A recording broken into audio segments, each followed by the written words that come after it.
Hey everyone, welcome back. In this tutorial, I'm going to show you how to turn on Gmail two-step verification in 2026.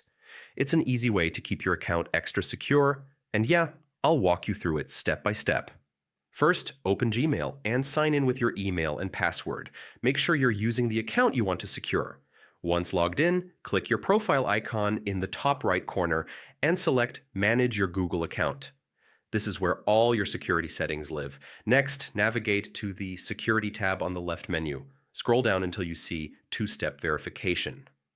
This is the section we need. Click Get Started. Google may ask you to re-enter your password. Just do that, it's normal.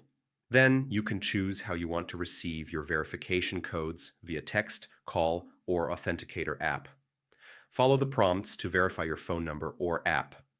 Once done, two-step verification is active and your account is way more secure. You can also add backup options like another phone or app just in case.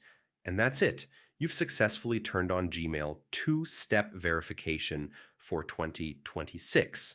It's a simple but powerful way to protect your account. If this guide helped, don't forget to like, subscribe, and hit the bell so you never miss future security tips.